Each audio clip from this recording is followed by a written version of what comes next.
Hello students, मैं दीपक मान आप सभी लोगों का स्वागत करता हूँ आर्या फोटोन फाउंडेशन क्लासेस में। आज की वीडियो लेक्चर में हम लोग नेक्स्ट एटॉमिक प्रॉपर्टी डिस्कस करेंगे भी, जिसका नाम है इलेक्ट्रॉन एफिनिटी और electron gain enthalpy. Electron affinity का बेसिक मतलब क्या है? इलेक्ट्रॉन लेने की पावर या एफिनिटी, उसी को आप लोग कहोगे क्या? Electron affinity. जैसे मैंने कहा कि अपने पास कोई भी एक एलिमेंट है एक्स, क्या अभी अपने पास एक एलिमेंट है एक्स, और ये एलिमेंट कौन सी स्टेट में भी? गैसियस स्टेट में। और मैं इसको कहता हूं कि क्या है ये आपके पास आइसोलेटेड गैसियस एटम। कैसा है अभी? Isolated gaseous atom. और आइसोलेटेड का मतलब मैंने आपको बताया था आयनाइजेशन एंथैल्पी में भी, कि मतलब किसी के साथ भी बाउंडेड नहीं है, फ्री एटम है।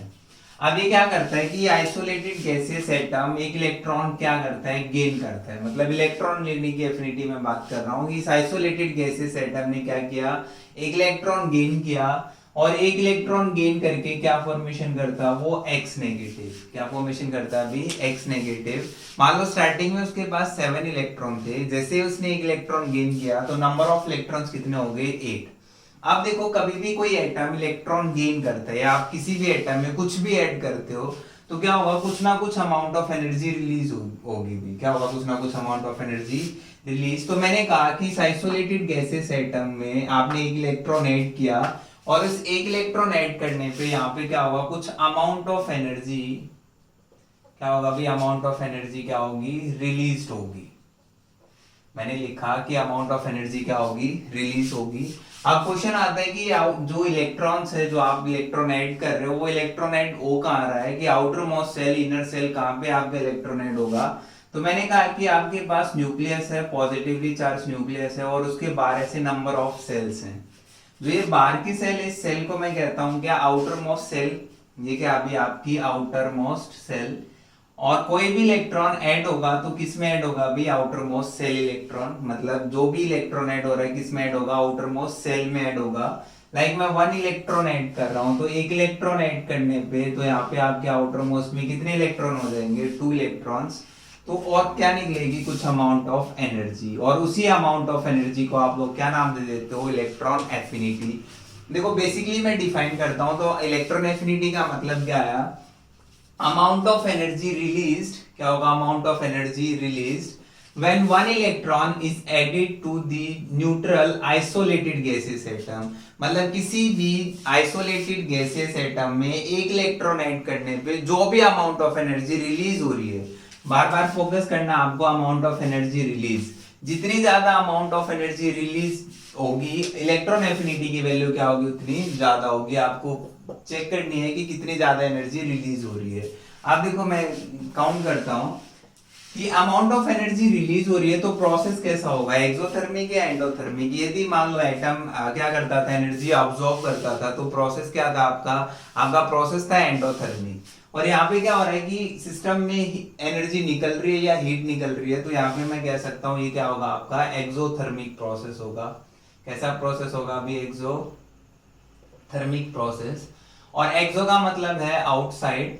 एक्सो का मतलब क्या होता है? भाई आउटसाइड। और थर्मिक का मतलब क्या होता है? हीट। वो प्रोसेस जिनमें हीट क्या हो? बाहर निकले।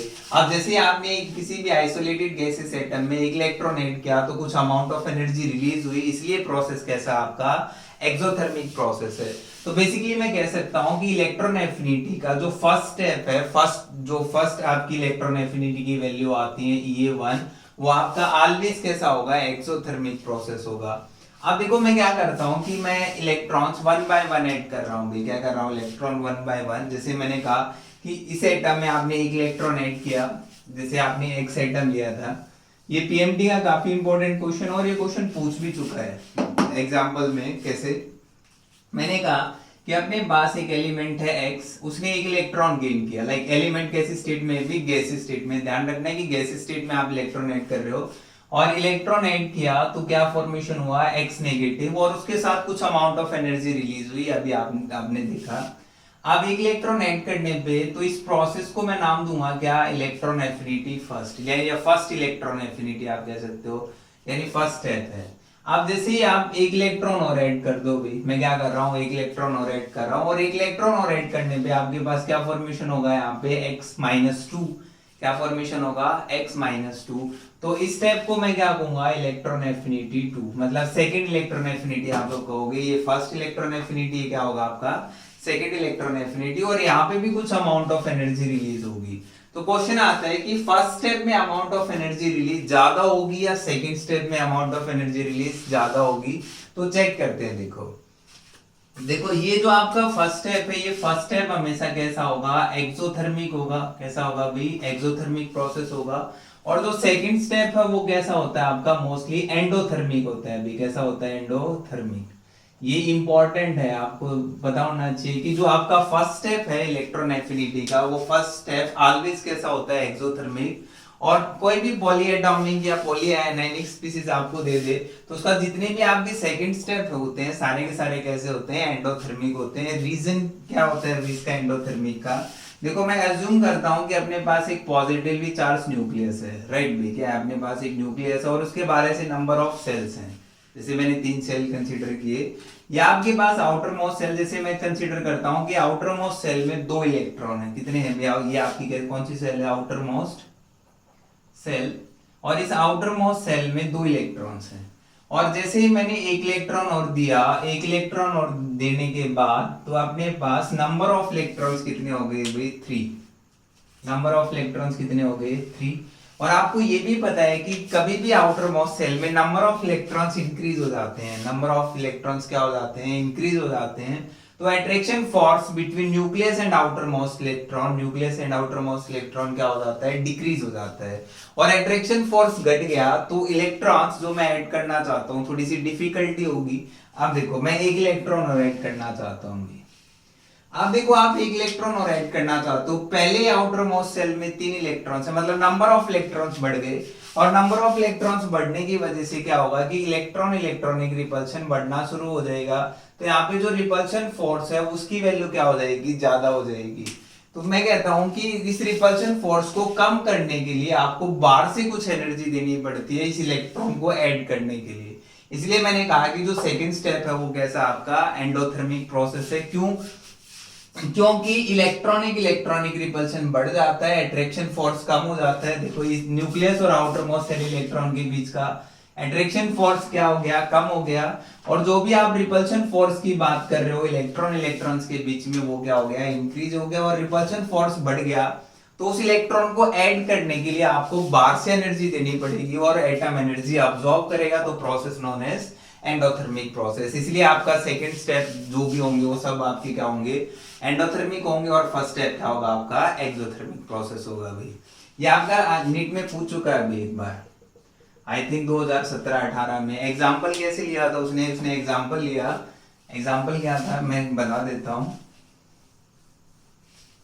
कंसिडर दी स्टेटमेंट का क्वेश्चन था। उसने लिया कि आपके पास ऑक्सीजन है, ऑक्सीजन में 1 इलेक्ट्रॉन ऐड किया तो आपके पास क्या फॉर्मेशन होता है, O-। और यहाँ पे उसने कुछ डाटा दिया, जैसे जो इलेक्ट्रॉन एफिनिटी की वैल्यू उसने दी -142 किलो जूल पर मोल, ऐसे लिख के देता है। हाइपोथेटिकली आप कुछ भी लो।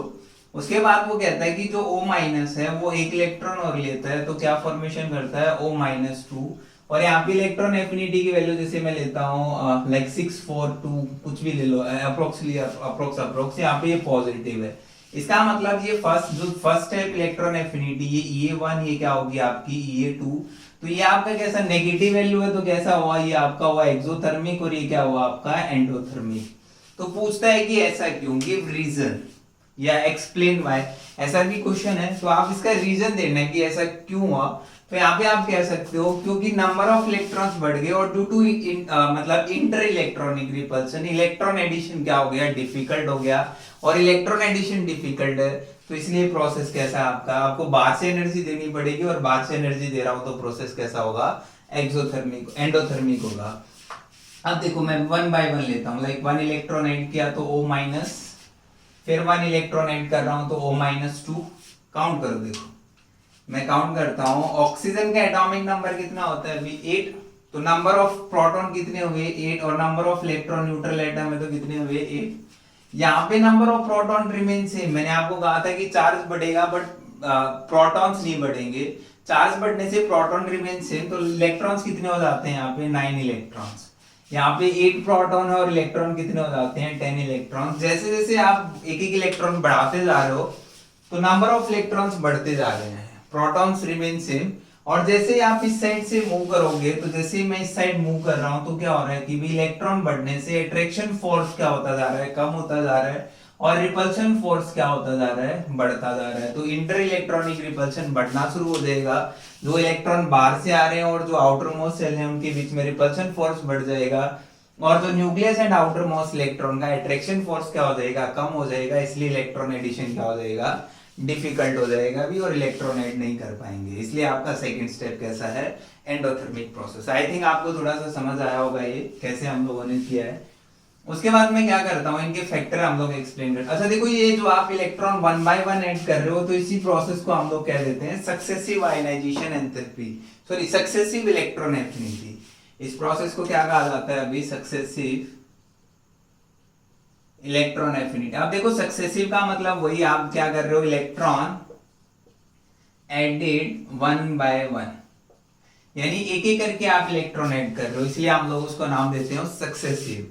जैसे आपने पढ़ा था successive electron affinity, successive electron gain enthalpy, तो वहां पे भी आप कह सकते हो, मतलब सक्सेसिव आपने आयनाइजेशन एंथैल्पी के बारे में पढ़ा था, तो वहां भी आप कह रहे थे कि एक एक करके आप इलेक्ट्रॉन निकाल रहे थे। यहाँ एग्जैक्टली उल्टा है कि मैं एक एक करके क्या कर रहा हूँ, इलेक्ट्रॉन ऐड कर रहा हूँ, तो इसलिए इसको क्या कहा जाता है, सक्सेसिव इलेक्ट्रॉन एफिनिटी। ऐसे नहीं कि आप एक साथ चाहे तीन तीन इलेक्ट्रॉन, दो इलेक्ट्रॉन डालो। उसके बाद हम लोग बात करते हैं इनके फैक्टर्स की। किसकी बात करते हैं अभी, फैक्टर अफेक्टिंग इलेक्ट्रॉन एफिनिटी। तो किन किन फैक्टर्स पे डिपेंड करता है, चेक करते हैं। देखो फैक्टर्स, तो फर्स्ट फैक्टर क्या है, फर्स्ट फैक्टर मैं लेता हूं effective nuclear charge. First factor क्या लेते हैं, इफेक्टिव न्यूक्लियर चार्ज। और इफेक्टिव न्यूक्लियर चार्ज आपको पता है, न्यूक्लियस से आउटर मोस्ट इलेक्ट्रॉन के बीच में अट्रैक्शन फोर्स। मैंने कहा कि न्यूक्लियस है और न्यूक्लियस के बाहर जो भी आउटर मोस्ट सेल इलेक्ट्रॉन है, न्यूक्लियस से outer most electron attraction force को आप लोग कहते हो क्या, इफेक्टिव न्यूक्लियर चार्ज। अच्छा यदि मैं अट्रैक्शन फोर्स बढ़ा देता हूं, जो भी बाहर से इलेक्ट्रॉन आ रहा है, तो उस इलेक्ट्रॉन का एडिशन क्या हो जाएगा, इजी। देखो इन फैक्टर को समझने से पहले आप एक चीज समझो कि इलेक्ट्रॉन एफिनिटी के केसेस में दो केस ले रहा हूं। कितने केस ले रहे हैं हम लोग, दो केस। फर्स्ट केस में लेता हूं कि इलेक्ट्रॉन एडिशन, जो आप लोग बात कर रहे हो, इलेक्ट्रॉन एडिशन क्या हो, इजी हो। और सेकंड केस में ले रहा हूं इलेक्ट्रॉन जो भी आप ऐड कर रहे हो, मतलब इलेक्ट्रॉन एडिशन क्या हो, डिफिकल्ट हो। दो स्टेप मैंने लिए कि एक केस ऐसा लिया कि जिसमें इलेक्ट्रॉन इजीली ऐड हो जाता है, और इलेक्ट्रॉन इजीली ऐड हो जाता है, तो मैं यहां लिख सकता हूं कि large amount of energy release. जब कोई भी चीज मतलब इजीली ऐड हो जाएगी, तो अमाउंट ऑफ एनर्जी रिलीज वो भी क्या होगी, ज्यादा। और अमाउंट ऑफ एनर्जी रिलीज ज्यादा होगी, तो यहाँ पे इलेक्ट्रॉन एफिनिटी की वैल्यू उतनी ज्यादा होगी। तो इलेक्ट्रॉन एफिनिटी की वैल्यू जितनी ज्यादा नेगेटिव होंगी उतना अच्छा है भाई, जितनी ज्यादा क्या होंगी, नेगेटिव होंगी, उतना क्या होगा, अच्छा होगा। क्योंकि जितनी ज्यादा एनर्जी रिलीज होगी, तो इलेक्ट्रॉन एफिनिटी की वैल्यू उतनी ज्यादा क्या होंगी, आपकी नेगेटिव होंगी। अब देखो मैंने कहा कि इलेक्ट्रॉन एडिशन डिफिकल्ट है। जब मान लो किसी एटम में इलेक्ट्रॉन ऐड नहीं हो पा रहा है, एडिशन में आपको डिफिकल्टी फेस कर पा रहे हो, तो यहाँ पे मैं कह सकता हूं कि अमाउंट ऑफ एनर्जी जो भी रिलीज है आपकी, क्या amount of energy released, amount of energy released वो क्या होगी, आपकी लेस होगी। और अमाउंट ऑफ एनर्जी रिलीज कम है, तो इलेक्ट्रॉन एफिनिटी की वैल्यू भी क्या होंगी, आपकी कम होंगी। कम होने का मतलब है कि लेस नेगेटिव होंगी। तो ये चीज आपको माइंड में सेट करनी है कि भाई मान लो इलेक्ट्रॉन एडिशन इजी है, तो large amount of energy release होगी, इलेक्ट्रॉन एफिनिटी की वैल्यू ज्यादा होगी। इलेक्ट्रॉन एडिशन डिफिकल्ट है, तो अमाउंट ऑफ एनर्जी रिलीज कम होगी, और इलेक्ट्रॉन एफिनिटी की वैल्यू भी क्या होंगी, कम होंगी। अच्छा देखो कैसे, अब मैंने कहा कि मान लो न्यूक्लियस स्ट्रांगली खींच सकता है आउटर मोस्ट इलेक्ट्रॉन को, बहुत टाइटली खींच सकता है, स्ट्रांगली अट्रैक्शन फोर्स है। तो जो भी बाहर से इलेक्ट्रॉन ऐड हो रहा है, तो उस इलेक्ट्रॉन एडिशन मैं कह सकता हूं इजीली टेक्स प्लेस। मैंने कहा कि अट्रैक्शन फोर्स बढ़ा देता हूं, तो अट्रैक्शन फोर्स बढ़ने से क्या होगा, इलेक्ट्रॉन एडिशन इजी होगा। और इलेक्ट्रॉन एडिशन इजी होगा तो large amount of energy release होगी, और large amount of energy release होगी तो इलेक्ट्रॉन एफिनिटी की वैल्यू क्या होगी, ज्यादा होगी। तो यहां से मैं कह सकता हूं कि इलेक्ट्रॉन एफिनिटी की वैल्यू, जो इलेक्ट्रॉन एफिनिटी वो डायरेक्टली रिलेट करेगा इफेक्टिव न्यूक्लियर चार्ज। किसके साथ डायरेक्टली रिलेट करता है, इफेक्टिव न्यूक्लियर चार्ज। सेकंड में कहता हूं स्क्रीनिंग इफेक्ट भी। किसकी बात करते हैं हम लोग, स्क्रीनिंग इफेक्ट और शील्डिंग इफेक्ट। अब देखो ये इनर इलेक्ट्रॉन्स, जो आप बात करो कि इनर इलेक्ट्रॉन बढ़ा दो, तो इनर इलेक्ट्रॉन जैसे न्यूक्लियस से आउटर मोस्ट इलेक्ट्रॉन और कुछ इनर इलेक्ट्रॉन्स हैं, तो ये इनर इलेक्ट्रॉन और आउटर इलेक्ट्रॉन्स के बीच में जो भी रिपल्शन फोर्स है, उसी को आप लोगों ने नाम दिया स्क्रीनिंग इफेक्ट। क्या नाम दिया अभी? स्क्रीनिंग इफेक्ट, जिसकी वजह से ये थोड़ा सा दूर शिफ्ट हो गया और न्यूक्लियस से आउटर मोस्ट इलेक्ट्रॉन डिस्टेंस बढ़ गई, राइट। और डिस्टेंस बढ़ने से क्या हुआ, उनका अट्रैक्शन फोर्स कम हो जाता है, और अट्रैक्शन फोर्स कम हो गया तो इलेक्ट्रॉन एडिशन डिफिकल्ट हो जाएगा, और इलेक्ट्रॉन एडिशन डिफिकल्ट हो गया तो क्या होगा, अमाउंट ऑफ एनर्जी रिलीज कम होगी, और अमाउंट ऑफ एनर्जी रिलीज कम होगी तो इलेक्ट्रॉन एफिनिटी की वैल्यू क्या होगी आपकी? कम होगी। तो यहां से मैं कह सकता हूं कि इलेक्ट्रॉन एफिनिटी आपका इनवर्सली रिलेट करता है स्क्रीनिंग इफेक्ट। अच्छा, थर्ड फैक्टर मैं लेता हूं एटॉमिक साइज, और आपने पढ़ा था कि एटॉमिक साइज इनवर्सली रिलेट करता है इफेक्टिव न्यूक्लियर चार्ज के साथ, और डायरेक्टली रिलेट करता है किसके साथ? स्क्रीनिंग इफेक्ट के साथ। तो यहां से आप रिलेट कर सकते हो कि इलेक्ट्रॉन एफिनिटी की वैल्यू आपकी इनवर्सली रिलेट होंगी किसके साथ भाई? एटॉमिक साइज के साथ। किसके साथ? Atomic size. अच्छा देखो, यदि मैं फैक्टर लेता हूं हाफ फील्ड और फुल फील्ड वाला, तो मैं यहां में कहता हूं कि हाफ फील्ड फुल फील्ड जितने भी आपके एटॉमिक ऑर्बिटल्स हैं सारे के सारे क्या होते हैं भी? स्टेबल होते हैं। आपने पढ़ा कि half field and fully filled orbitals क्या होते हैं? More stable due to high exchange energy, highly symmetrical होते हैं, इसलिए वो क्या होते हैं? स्टेबल होते हैं।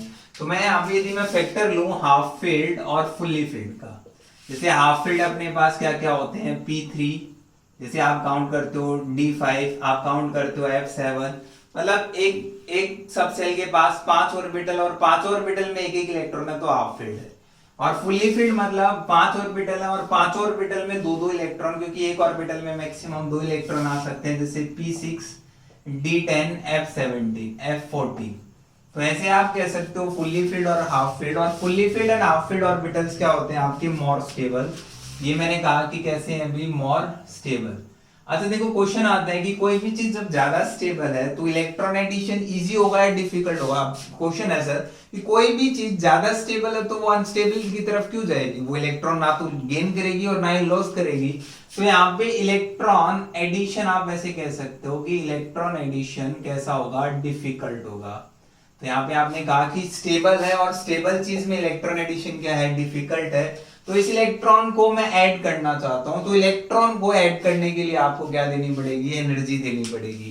तो इसका जो भी फर्स्ट स्टेप है, तो यहां से आप कह सकते हो कि जो फर्स्ट स्टेप है in case of noble gases या half field and full field जो भी आपकी कॉन्फ़िगरेशन रखते हैं, तो उनके केसेस में जो फर्स्ट इलेक्ट्रॉन एफिनिटी की वैल्यू है वो भी आपकी कैसी होती है? एंडोथर्मिक। रीजन बीइंग समझ आ रहा है आई थिंक आपको? रीजन क्या होगा? क्योंकि मोर स्टेबल है, इलेक्ट्रॉन एडिशन डिफिकल्ट है, और मैं इलेक्ट्रॉन ऐड करना चाहूंगा तो मुझे बाहर से एनर्जी देनी पड़ेगी, कुछ एक्स्ट्रा अमाउंट ऑफ एनर्जी देनी पड़ेगी, और बाहर से एनर्जी दे रहा हूं तो इसका मतलब एंडोथर्मिक। तो उनके केसेस में फर्स्ट स्टेप भी क्या होता है आपका? एंडोथर्मिक। और यहां से मैं कह सकता हूं कि इलेक्ट्रॉन एफिनिटी की value in case of half field and fully field क्या होती है भी? पॉजिटिव वैल्यूज होती हैं। और अप्रोक्स आप कह सकते हो कि जीरो की तरफ वैल्यू शिफ्ट होती है इलेक्ट्रॉन एफिनिटी की। इन case of half field and full field के केसेस में इलेक्ट्रॉन एफिनिटी की वैल्यू क्या होती है? मोस्टली जीरो होती है। अब देखो, क्वेश्चन आता है कि sir out of half field and fully field, मैंने आपको पढ़ाया था जब भी मैंने half field full field concept आपको पढ़ाया, तो आप लोग डील करते थे कि हाफ फील्ड और फुल्ली फील्ड में भी ज्यादा स्टेबल कौन सा है। जैसे वहां मैं आपको पढ़ाता था कि एक आपके पास हाफ फुल्ली फील्ड है और एक आपके पास हाफ फील्ड, और मैंने वहां आपको पढ़ाया कि fully field orbitals half filled orbital से ज्यादा स्टेबल है। रीजन क्या था? क्या था भी इसका? क्योंकि इसकी हाई एक्सचेंज एनर्जी थी। मैंने कहा कि फुल्ली फील्ड जो ऑर्बिटल्स हैं उन फुल्ली फील्ड ऑर्बिटल्स की जो एक्सचेंज एनर्जी है वो ज्यादा होती है as compare to half filled orbitals. अब देखो, ये आपका मोर स्टेबल है, तो मोर स्टेबल है तो ज्यादा डिफिकल्टी फेस करेगा as compare to half filled, और ज्यादा डिफिकल्टी फेस करेगा तो इसकी इलेक्ट्रॉन एफिनिटी की वैल्यू क्या होगी? ज्यादा पॉजिटिव होंगी as compare to half filled. Question आता है कि आपके पास P6 है और आपके पास P3 है, तो P6 और P3 में से इलेक्ट्रॉन एफिनिटी की वैल्यू ज्यादा किसकी होंगी? तो यहां मैं कह सकता हूं किसकी होंगी भी? P3, क्योंकि फुल्ली फील्ड ऑर्बिटल्स आपके क्या है? More stable. कैसे हैं भी? More stable. अच्छा देखो, मैं कहता हूं कि आपके पास नियॉन है और एक आपके पास नाइट्रोजन है, तो नियॉन और नाइट्रोजन में कंपेयर करना है, तो किसकी ज्यादा होगी भी इलेक्ट्रॉन एफिनिटी की वैल्यू? नाइट्रोजन की होगी। क्यों? क्योंकि आपके हाफ फील्ड फुल्ली फील्ड से थोड़े से कम स्टेबल होते हैं, और थोड़े से कम स्टेबल है तो उनकी इलेक्ट्रॉन एफिनिटी की वैल्यू उनसे थोड़ी सी क्या मिलेगी? आपको ज्यादा मिलेगी भी। उसके बाद हम लोग बात करते हैं जैसे इनकी ग्रेडेशन की। लाइक मैं लेफ्ट टू राइट जाता हूँ, टॉप टू बॉटम जाता हूँ, तो इलेक्ट्रॉन एफिनिटी के ऊपर क्या इफेक्ट आता है कि कभी भी आप ऊपर से नीचे मूव करो, मैं ऊपर से नीचे मूव करता हूँ या फिर मैं लेफ्ट टू राइट मूव करूँ, तो इलेक्ट्रॉन एफिनिटी की वैल्यू बढ़ेगी या फिर घटेगी। जैसे फर्स्ट मैं कंसिडर करता हूँ इन दी पीरियड। पीरियड मतलब लेफ्ट टू राइट। यदि मैं लेफ्ट टू राइट मूव करता हूँ किसी भी पीरियोडिक टेबल के किसी भी पीरियड में, मैं क्या करता हूँ, लेफ्ट टू राइट मूव करता हूँ, तो लेफ्ट टू राइट आपने पढ़ा था कि इफेक्टिव न्यूक्लियर चार्ज क्या होता है, भी बढ़ता है। As we move left to right in the periodic table, effective nuclear charge क्या होगा, बढ़ेगा, क्योंकि नंबर ऑफ प्रोटॉन्स आपके बढ़ते हैं, number of shells remain same. तो इफेक्टिव न्यूक्लियर चार्ज बढ़ेगा, स्क्रीनिंग इफेक्ट क्या होता था, कम होता था, एटॉमिक साइज क्या होता था, कम होता था। और इफेक्टिव न्यूक्लियर चार्ज बढ़ेगा तो इलेक्ट्रॉन एफिनिटी की वैल्यू भी क्या होगी, बढ़ेगी as we move left to right. जैसे एग्जांपल मैं लेता हूं कि अपने पास कुछ एलिमेंट है, जैसे कि अपने पास है beryllium, boron, carbon, nitrogen, oxygen, fluorine और नियोन, ये आता है अभी। और अब मैं लेफ्ट टू राइट जा रहा हूँ, लेफ्ट टू राइट जा रहा हूँ, तो इलेक्ट्रॉन एफिनिटी की वैल्यू बढ़नी चाहिए। क्यों? क्योंकि आपका इफेक्टिव न्यूक्लियर चार्ज बढ़ रहा है। आप देखो आपके पास जो नियॉन है, नियॉन आप चेक करोगे तो P6 आएगा, और नाइट्रोजन आप चेक करोगे तो क्या आएगा, अभी आपका आता है P3, जो आप इलेक्ट्रॉनिक कॉन्फ़िगरेशन लिखोगे। और बेरिलियम क्या आता है आपका 2s2।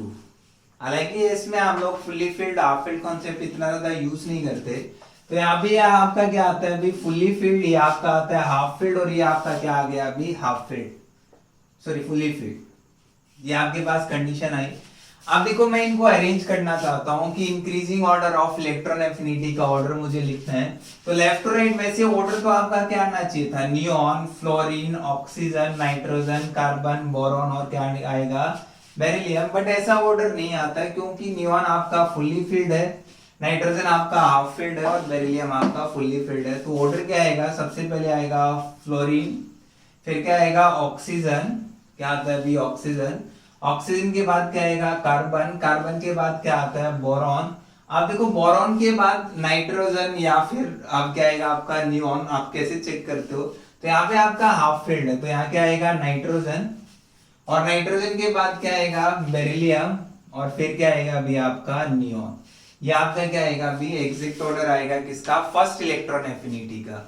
अब देखो यदि मैं ग्रुप की बात करता हूँ, ग्रुप जब कभी भी आप ग्रुप में मूव करते हो, ग्रुप मतलब टॉप टू बॉटम, तो टॉप टू बॉटम मूव करो तो क्या इफेक्ट पड़ता है इलेक्ट्रॉन एफिनिटी पे, चेक करते हैं। देखो यदि मैं ग्रुप में मूव करता हूँ इन दी ग्रुप, ग्रुप का मतलब क्या है टॉप टू बॉटम, यदि मैं टॉप टू बॉटम शिफ्ट करता हूँ, तो as we move down the group in the group, तो क्या होगा, नंबर ऑफ सेल्स बढ़ते थे, आपने पढ़ा था क्या बढ़ते थे, नंबर ऑफ सेल, और नंबर ऑफ सेल बढ़ते थे तो distance between nucleus and outer most electron बढ़ती थी, जिसकी वजह से इफेक्टिव न्यूक्लियर चार्ज की वैल्यू क्या हो जाती थी, कम हो जाती थी। और इफेक्टिव न्यूक्लियर चार्ज कम हो गया तो इसका मतलब इलेक्ट्रॉन एफिनिटी की वैल्यू भी क्या होगी, कम होगी, क्योंकि इलेक्ट्रॉन एफिनिटी और इफेक्टिव न्यूक्लियर चार्ज एक दूसरे के डायरेक्टली रिलेट करते हैं, राइट।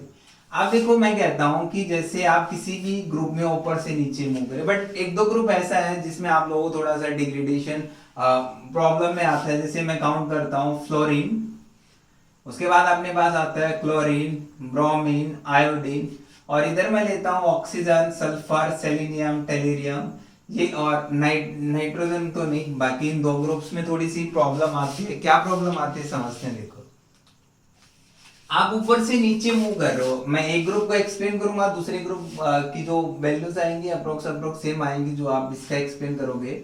मैं टॉप टू बॉटम नीचे मूव करता हूं तो इलेक्ट्रॉन एफिनिटी की वैल्यू रेगुलरली घटनी चाहिए थी, और ऑर्डर क्या आना चाहिए था, तो सबसे पहले आपकी इलेक्ट्रॉन एफिनिटी फ्लोरीन की ज्यादा आनी चाहिए थी, क्लोरीन, फिर ब्रोमीन, और फिर क्या आना चाहिए था आयोडीन।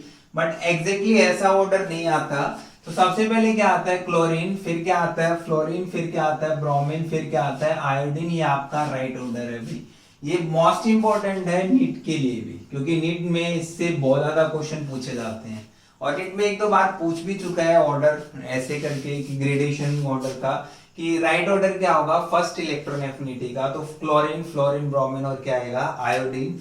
रीजन क्या है वो मैं एक्सप्लेन करता हूँ। देखो कि फ्लोरीन की ज्यादा होनी चाहिए क्योंकि फ्लोरीन मोर इलेक्ट्रोनेगेटिव है तो आसानी से इलेक्ट्रॉन ले भी लेना चाहिए।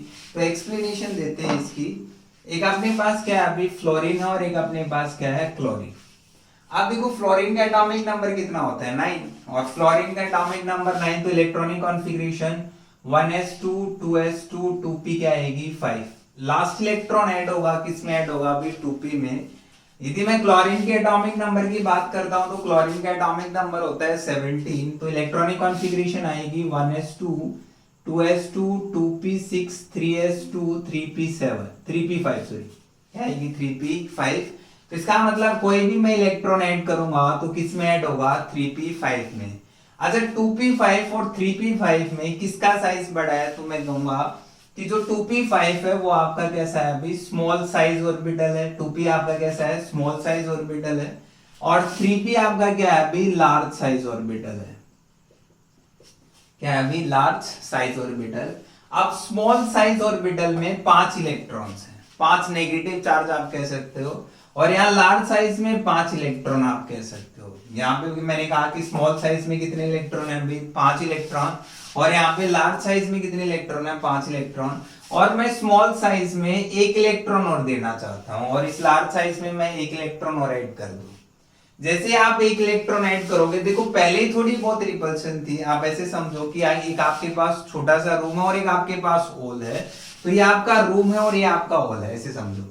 अब एक रूम में 5 स्टूडेंट हैं और उन 5 स्मॉल रूम में 5 स्टूडेंट हैं और एक हॉल में 5 स्टूडेंट है तो आई थिंक हॉल में 5 स्टूडेंट थोड़े से स्टेबल रहेंगे आपस में झगड़ा नहीं होगा स्पेस को लेके भीड़ भाड़ कम होगी तो उनके बीच में जो इलेक्ट्रॉन ऐड कर रहा हूं तो इलेक्ट्रॉन एडिशन क्या होगा इजी होगा क्योंकि इलेक्ट्रॉनिक रिपल्शन कम होगी।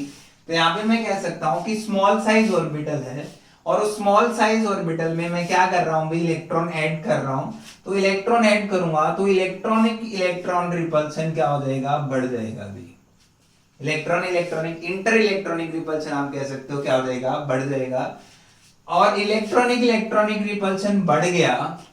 मैं कहता हूं कि इलेक्ट्रॉनिक रिपल्शन बढ़ गया तो इलेक्ट्रॉन एडिशन क्या हो जाएगा डिफिकल्ट। इलेक्ट्रॉन एडिशन क्या हो जाएगा डिफिकल्ट और मैंने आपको पढ़ाया कि इलेक्ट्रॉन एडिशन डिफिकल्ट हो गया तो इसका मतलब क्या होगा इलेक्ट्रॉन एफिनिटी की वैल्यू आपकी लेस नेगेटिव मिलेगी इन केस ऑफ फ्लोरीन। अच्छा क्लोरीन की बात करता हूं तो क्लोरीन आप इलेक्ट्रॉन ऐड कर रहे हो किसमें ऐड कर रहा हूं लार्ज साइज ऑर्बिटल में मींस 3p और इसमें मैं इलेक्ट्रॉन ऐड करता हूं तो एक इलेक्ट्रॉन और आसानी से एक्यूमुलेट हो सकता है तो वहां पे इलेक्ट्रॉनिक रिपल्शन आपको क्या मिलेगा कम मिलेगा क्योंकि लार्ज साइज ऑर्बिटल है और लार्ज साइज ऑर्बिटल है तो एक इलेक्ट्रॉन को आसानी से एक्यूमुलेट कर सकता है तो इलेक्ट्रॉनिक रिपल्शन क्या मिलेगा आपको कम मिलेगा और इलेक्ट्रॉनिक रिपल्शन कम है तो इलेक्ट्रॉन एडिशन जो आप बात कर रहे हो तो इलेक्ट्रॉन एडिशन क्या होगा इजी होगा और इलेक्ट्रॉन एडिशन इजी हो गया तो क्या होगा आपको ये भी पता है कि इलेक्ट्रॉन एडिशन इजी हो गया तो amount of energy release greater होगी और उसी की वजह से इलेक्ट्रॉन एफिनिटी की वैल्यू भी आपकी क्या होगी ज्यादा होगी। इसलिए मैंने कहा कि क्लोरीन की इलेक्ट्रॉन एफिनिटी फ्लोरीन से क्या होती है ज्यादा। सेम रीजन आप दे सकते हो कि ऑक्सीजन एंड सल्फर को यदि आप कंपेयर करो ऑक्सीजन और किसको कंपेयर करता हूं भाई सल्फर आपका सेम रीजन आएगा। यहाँ पे मैं क्या ले लेता हूँ ऑक्सीजन ले लेता हूँ यहाँ क्या ले लेता हूँ सल्फर। यहाँ क्या हो जाएगा आपका 3p6 और यहाँ पे क्या हो जाएगा सॉरी 4 और यहाँ पे क्या हो जाएगा 2p4। एग्जैक्टली सेम रीजन आएगा कि 2p आपका देखो स्मॉल साइज है इलेक्ट्रॉन रिपल्शन बढ़ेगी इलेक्ट्रॉन एडिशन डिफिकल्ट हो जाएगा जिसकी वजह से क्या होगा इलेक्ट्रॉन एफिनिटी की वैल्यू बढ़ जाएंगी। यहाँ पे 3p4 में आप लार्ज साइज ऑर्बिटल में इलेक्ट्रॉन ऐड कर रहे हो तो इलेक्ट्रॉन रिपल्शन कम मिलेगा तो इलेक्ट्रॉन एडिशन इजी होगा और इलेक्ट्रॉन एफिनिटी की वैल्यू क्या होंगी आपकी ज्यादा होंगी। इसलिए आपने कहा कि सल्फर की इलेक्ट्रॉन एफिनिटी ऑक्सीजन से क्या मिलेंगी ज्यादा मिलेंगी। ये दो इंपॉर्टेंट है और यहाँ से बहुत ज्यादा क्वेश्चन आने के चांसेस रहते हैं और नीट में तो बहुत ज्यादा पूछता है इन पॉइंट्स पे। तो ये नीट के लिए यदि मैं बात करता हूँ तो नीट पॉइंट ऑफ व्यू से बहुत ज्यादा इंपॉर्टेंस है। तो आई थिंक आपको क्लियर हुआ होगा कि फ्लोरीन और क्लोरीन में क्लोरीन की इलेक्ट्रॉन एफिनिटी ज्यादा क्यों है, ऑक्सीजन और सल्फर में सल्फर की इलेक्ट्रॉन एफिनिटी ज्यादा क्यों है, क्योंकि इलेक्ट्रॉनिक रिपल्शन है। छोटा सा साइज ऑर्बिटल का और छोटे से साइज में इलेक्ट्रॉन ऐड करोगे उसमें पहले 5 या 4 इलेक्ट्रॉन और आप एक और इलेक्ट्रॉन देना चाहते हो तो इलेक्ट्रॉन को आपस में क्या करेंगे रिपेल करना शुरू कर देंगे, जिसकी वजह से इलेक्ट्रॉन इजीली ऐड नहीं हो पाएगा अभी। उसके बाद नेक्स्ट हम लोग देखते हैं इनकी एप्लीकेशन। इसकी बात करते हैं अभी एप्लीकेशन की। अब देखो इलेक्ट्रॉन एफिनिटी में मैं क्या कर रहा हूँ, इलेक्ट्रॉन ऐड कर रहा हूँ। इसकी बात कर रहा हूँ, इलेक्ट्रॉन एडिशन की बात कर रहा हूँ। और नॉन मेटालिक कैरेक्टर में भी हम लोग किसकी बात करते थे, टेंडेंसी टू गेन इलेक्ट्रॉन्स। यहाँ पे भी क्या हो रहा है, गेन इलेक्ट्रॉन। और नॉन मेटालिक कैरेक्टर में भी क्या होता है, टेंडेंसी टू गेन इलेक्ट्रॉन्स। तो एप्लीकेशन, फर्स्ट एप्लीकेशन तो अपनी यही आ गई, क्या नॉन मेटालिक कैरेक्टर को मैं रिलेट कर सकता हूँ। किसको रिलेट कर सकता हूँ भाई, नॉन मेटालिक कैरेक्टर। अब देखो non metallic character, non metal कौन सी होती है, मतलब वो जिनकी टेंडेंसी टू गेन इलेक्ट्रॉन, मतलब कोई भी एटम आपके पास है और उस एटम की इलेक्ट्रॉन को लेने की टेंडेंसी, जितना ज्यादा इलेक्ट्रॉन ले लेगा। और वही चीज आप इलेक्ट्रॉन एफिनिटी से एक बात कर रहे थे, कोई भी एटम जितना जल्दी इलेक्ट्रॉन ले लेता है तो उसकी इलेक्ट्रॉन एफिनिटी की वैल्यू क्या होती है, उतनी ज्यादा। इलेक्ट्रॉन एफिनिटी की वैल्यू क्या होगी, उतनी ज्यादा। तो यहां से आप कह सकते हो कि इलेक्ट्रॉन एफिनिटी और मेटालिक कैरेक्टर किसी भी एटम का डायरेक्टली रिलेट करता है किसके साथ, इलेक्ट्रॉन एफिनिटी। तो यहां से आपने एक पॉइंट और चेक किया कि कभी भी आप लेफ्ट टू राइट जाते हो पीरियोडिक टेबल में, पीरियोडिक टेबल में कैसे मूव करता हूं लेफ्ट टू राइट, मतलब इन दी पीरियड, तो आपकी एक्सट्रीमली जो भी एलिमेंट लाई करते हैं राइट साइड में, तो वो आपके कैसे होंगे, मोस्टली नॉन मेटल होंगे भी, क्योंकि उनकी इलेक्ट्रॉन एफिनिटी ज्यादा होती है। और जो आपकी इस साइड लाई करते हैं वो आपके क्या होते हैं, मोस्टली मेटल होते हैं। और मेटल के केसेस में आपने आयनाइजेशन एंथैल्पी के साथ रिलेट किया था, और मेटालिक कैरेक्टर और आयनाइजेशन एंथैल्पी एक दूसरे के उल्टे थे। और नॉन मेटल और इलेक्ट्रॉन एफिनिटी एक दूसरे के क्या भी डायरेक्टली रिलेट करते हैं। अच्छा, टॉप टू बॉटम यदि मैं मेटालिक कैरेक्टर की, नॉन मेटालिक कैरेक्टर की बात करता हूं, ऊपर से नीचे इफेक्टिव न्यूक्लियर चार्ज घटता है, इलेक्ट्रॉन एफिनिटी घटेगी, और इफ इलेक्ट्रॉन एफिनिटी घटेगी तो नॉन मेटालिक कैरेक्टर भी क्या होगा, घटेगा। तो ऊपर से नीचे आप कभी किसी ग्रुप में मूव करते हो तो क्या लाई करती हैं, टॉप टू बॉटम मेटल लाई करती हैं, और ऊपर क्या लाई करती हैं, आपकी नॉन मेटल्स लाई करती हैं। उसका रीजन यही है कि इफेक्टिव न्यूक्लियर चार्ज क्या हो जाता है, घट जाता है, और इलेक्ट्रॉन को लेने की टेंडेंसी भी क्या हो जाती है, कम हो जाती है अभी। अच्छा, सेकंड फैक्टर या सेकंड एप्लीकेशन हम लोग बात करते हैं, तो सेकंड एप्लीकेशन क्या है अभी आपकी, सेकंड एप्लीकेशन यहां से आप एक्सप्लेन कर सकते हो ऑक्सीडाइजिंग एजेंट या ऑक्सीडाइजिंग कैरेक्टर। यदि मैं ऑक्सीडाइजिंग एजेंट की बात करता हूं, इसकी बात करते हैं ऑक्सीडाइजिंग एजेंट या ऑक्सीडाइजिंग कैरेक्टर। देखो ऑक्सीडाइजिंग एजेंट, और ऑक्सीडाइजिंग एजेंट का मतलब क्या है, जो दूसरे का एजेंट का काम क्या होगा, जो किसी दूसरे का तो क्या कराए, ऑक्सीडेशन कराए। दूसरे का क्या कराए, मैं कहता हूं कि अदर का तो क्या करा रहा है, ऑक्सीडेशन। और किसी दूसरे का ऑक्सीडेशन करा रहा है तो सेल्फ खुद का क्या कराएगा, वो खुद का क्या करा रहा है, रिडक्शन। मतलब खुद तो रिड्यूस हो रहा है और दूसरे को क्या कर रहा है, ऑक्सीडाइज कर रहा है। तो उस टाइप के एजेंट को आप लोग नाम दे देते हो क्या, ऑक्सीडाइजिंग एजेंट। क्या नाम दे देता हूँ, ऑक्सीडाइजिंग एजेंट। क्लियर है। अब देखो क्या होगा कि मतलब खुद का रिडक्शन करेगा, और खुद का रिडक्शन मतलब गेन ऑफ इलेक्ट्रॉन्स। रिडक्शन का मतलब क्या होता है, गेन ऑफ इलेक्ट्रॉन्स, और ऑक्सीडेशन का मतलब क्या, लॉस ऑफ इलेक्ट्रॉन। अब जो जितना जल्दी इलेक्ट्रॉन ले लेगा उतना स्ट्रॉन्गर ऑक्सीडाइजिंग एजेंट होगा। मैंने कहा कि जो जितना जल्दी क्या कर लेगा, इलेक्ट्रॉन ले लेगा, उतना स्ट्रॉन्ग रिडक्शन होगा, उतना जल्दी रिडक्शन होगा, और जितना जल्दी रिडक्शन होगा तो स्ट्रॉन्गेस्ट ऑक्सीडाइजिंग एजेंट। तो यहां से आप कह सकते हो कि इलेक्ट्रॉन एफिनिटी और ऑक्सीडाइजिंग एजेंट एक दूसरे के डायरेक्टली रिलेट करते हैं भी। तो दो एप्लीकेशन है। फर्स्ट एप्लीकेशन आप नॉन मेटालिक कैरेक्टर एक्सप्लेन कर सकते हो, और सेकंड क्या आप एक्सप्लेन कर सकते हो ऑक्सीडाइजिंग कैरेक्टर या फिर ऑक्सीडाइजिंग एजेंट कितना स्ट्रॉन्गर होगा या फिर वीकर होगा। किसी भी एलिमेंट का इलेक्ट्रॉन एफिनिटी की वैल्यू ज्यादा होती है तो उसका ऑक्सीडाइजिंग एजेंट उतना स्ट्रॉन्गर होगा। बट यहाँ पे जैसे फ्लोरीन स्ट्रॉन्गर ऑक्सीडाइजिंग एजेंट है देन क्लोरीन, ये आप पी ब्लॉक में डील करोगे डिटेल में, अभी हम लोग यहाँ नहीं पढ़ेंगे। देखो अभी बहुत सिंपल है इलेक्ट्रॉन एफिनिटी, पहले आप उसको डिफाइन करो, फिर उसके फैक्टर आप लोग पढ़ो, और फिर क्या कर दो, उसकी एप्लीकेशन पार्ट आप डील कर दोगे। आई थिंक आपको समझ आया होगा इलेक्ट्रॉन एफिनिटी क्या क्या एक्सेप्शन हो सकते हैं। एक्सेप्शन नहीं है उनकी, आपके पास एक्सप्लेनेशन है तो एक्सेप्शन नहीं कहूंगा। फ्लोरीन, क्लोरीन, ऑक्सीजन, सल्फर वो आपको पता है, हाफ फिल्ड, फुल फिल्ड वो आपको पता है, तो आप आसानी से लगा सकते हो कि फर्स्ट स्टेप एक्सोथर्मिक होगा, सेकंड स्टेप एंडोथर्मिक होगा। बहुत आसान है इलेक्ट्रॉन एफिनिटी भी। Thank you.